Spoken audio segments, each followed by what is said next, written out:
Take two. Good morning, ladies and gentlemen. How many of you here know what a trigger is? Raise your hand. How many of you here know what a glimmer is? Raise your hand. Those of you that don't know what those are, don't fret, because I'm about to tell you in just a few minutes. Just stick with me, I promise. Now, how many of you here have ever been triggered? Raise your hand. Don't worry, it doesn't make you any less Christian, any less spiritual, or anything like that. It simply means you're human. And guess what? God put us all here to fully experience being human. So you're doing exactly what you're supposed to do. Moving on. How many of you here have ever experienced a glimmer? Raise your hand. Good. Now let's move right on into today's sermon. What we look for, we find. So if we search for what wounds us, guess what? We'll find wounds everywhere. But if we search for what warms us, we'll see God everywhere. A trigger is anything that pulls us back into fear, scarcity, or old pains. Triggers shrink our world. They tighten our chest. They narrow our mind. And they convince us that our past is happening again right now. Triggers say, you're not safe. You're not enough. You are all alone. A glimmer? No, that's the exact opposite. A glimmer is an unexpected moment of peace or beauty or a connection that reminds us of who we really are. A glimmer expands us. They soften our heart. They widen our breath. And they whisper, you are held. You are guided. You are loved. Glimmers are the fingerprint of spirit on ordinary moments. Unity teaches us that we live in a universe of divine order and that our consciousness is creative. So where our attention goes, our energy flows. Jesus modeled glimmer seeing. When Jesus looked at people, he didn't see their triggers. He didn't see their fear, their shame, or their mistakes. He saw their light, their divine spark, their wholeness. He saw glimmers in Luke chapter 19 when he found Zacchaeus hiding in that tree. In John chapter 4 when he saw that woman at the well weighted down by shame. In Matthew chapter 8 verse 26 when the disciples were hiding from the storm, he didn't deny their humanity. He simply refused to let their triggers define their identity. He called forth the glimmer, and guess what, baby? That glimmer, it answered. This is how we shift triggers to glimmer. First, we pause before reacting. That holy pause, that is how we interrupt those old patterns. It creates space for spirit to speak. Next, we name what is happening. I am feeling triggered. This isn't weakness. This is awareness. And awareness is liberation.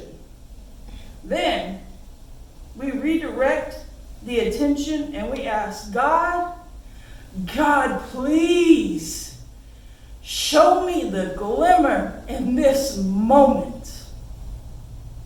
It might be tiny. It might be a breath. It might be a bird. It might be a color. It might be a memory or a truth. After that is the easy part, because that's when we just receive comfort. And the comfort is knowing that glimmers are not earned. They are simply received. Lastly, we return to the truth. And the truth is I am not my trigger. I am not my trigger. I am simply the light that sees it. The deeper truth that I am getting at is that glimmers are not random. Glimmers are not accidents. They are messages. They are breadcrumbs that are leading us back to the God, the divine. They are reminders of our soul's original language. And can you guess what our original language was? Our soul's original language was peace. Every glimmer is spirit saying, come home to yourself. Come home to your peace. There were seasons in my life where my triggers were so much louder than my truth. But every time I chose to look for a glimmer, even the smallest, tiniest breadcrumb of one, something happened. Something shifted. My breath began to soften. My heart started to crack open. And I began to remember. I'm not here to relive my trauma. I'm not here to relive my old wounds. I'm here to reveal my light, my purpose. And my purpose is to reveal my light to you, ladies and gentlemen. I would like to invite you all to repeat this affirmation out loud with me today. Dustin, if you may.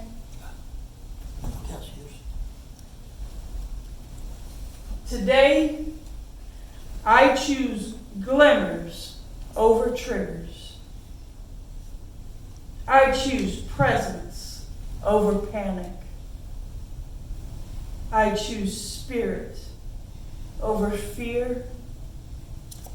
I choose the light that is always guiding me home. I would now like to read a poem that I wrote for you all today. Glimmers in the Ordinary. May you all walk out today with eyes tuned to wonder. Not the hurried kind, not the kind that scans for danger, but the kind that softens, opens, and receives. May your spirit remember the world is still whispering to anyone willing to listen. May you notice the glimmer in a child's laugh, that bright, unfiltered joy that doesn't ask for permission to exist. May you notice the glimmer in a stranger's kindness, the quiet generosity that says, I see you. You matter. May you notice the glimmer and a quiet breeze, how it brushes past your skin, like a reminder that even the invisible is holding you. May you notice the glimmer in a moment of stillness, that sacred pause where your breath becomes a prayer and your heartbeat becomes a hymn. May every glimmer remind you that God is not far away, not distant, not hiding, not waiting for you to earn what has already been given. God is right here, shimmering in the ordinary, woven into the unnoticed, dancing in the mundane, waiting to be seen by the one who finally remembers to look. So may you walk out today with eyes tuned to wonder, ears tuned to softness, hands tuned to blessings, and a heart tuned to the frequency where glimmers speak louder than triggers. May you walk out today and find God in the small, in the subtle, in the simple, in the spaces you once rushed past. May you walk out today and realize the holy was never missing, only missed. And may you walk out today knowing this truth: the light you were always looking for, why he was always looking for you too. Thank you, ladies and gentlemen, and may you all have a blessed week.